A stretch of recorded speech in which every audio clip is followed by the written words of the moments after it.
చెన్నూరులో గడ్డం వంశీకృష్ణ పర్యటించారు. పెద్దపల్లి ఎంపీగా గెలిచి చెన్నూరు నియోజకవర్గానికి వచ్చిన వంశీకృష్ణకు కాంగ్రెస్ పార్టీ నాయకులు, కార్యకర్తలు పెద్ద ఎత్తున బాణాసంచా పేల్చి ఘన స్వాగతం పలికారు. తనకు ఓటు వేసి గెలిపించిన ప్రతి ఒక్కరికి ధన్యవాదాలు తెలిపారు. పెద్దపల్లి నియోజకవర్గాన్ని అభివృద్ధి చేసి చూపిస్తానని హామీ ఇచ్చారు. పార్లమెంట్ ఎలక్షన్స్ లో అందరూ అనుకున్నారు ఇవి రాష్ట్రానికి చెందిన ఎలక్షన్స్ కావు, కేంద్రానికి చెందిన ఎలక్షన్స్, మోడీకి ఓటేస్తే బాగుంటుందని చెప్పి చాలా ప్రచారాలు చేసుకోవడం జరిగింది. కానీ తెలంగాణ ప్రజలందరూ కూడా ఇదే అనుకున్నారు.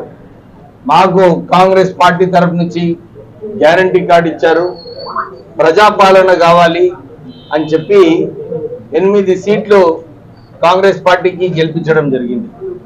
అది కూడా అన్ని చోట్ల కూడా భారీ పెద్ద మెజారిటీతోని కాంగ్రెస్ పార్టీని గెలిపించారు.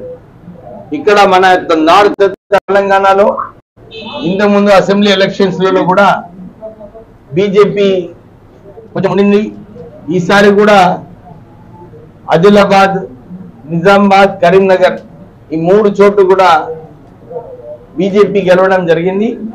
అది ఉన్నప్పటికీ కూడా పెద్దపల్లి పార్లమెంట్ కాన్స్టిట్యున్సీ ఏదైతే మధ్యలో ఉందో ఆ కాన్స్టిట్యున్సీ కాంగ్రెస్ పార్టీకి, కాకా వెంకట స్వామి గారికి ఒక గుర్తింపు ఈ ప్రాంత ప్రజలకు ఉన్నదని చెప్పి కాంగ్రెస్ అభ్యర్థి వంశీకృష్ణని 131,000 ఓట్లతోని గెలిపించడం జరిగింది. మేము కాంగ్రెస్ కార్యకర్తలకు, కాంగ్రెస్ నాయకులందరూ కూడా ఏదైతే కష్టపడి పనిచేసినారో వాళ్ళందరి కృషి ఉందో ఈ ఎలక్షన్స్ గెలవడంలో మేము వాళ్ళందరికీ కూడా కృతజ్ఞతలు చెప్తూ, వాళ్ళందరూ ఏదైతే మాకు సహకరించిందో ఆ ఎలక్షన్లో ఎప్పుడు కూడా మేము మా అభ్యర్థి వంశీకృష్ణని గెలిపించుకుంటాము. తన గెలుపుకు కృషి చేసిన ప్రతి ఒక్కరికి టీడీపీ ఎమ్మెల్యే బుడ్డా రాజశేఖర్ రెడ్డి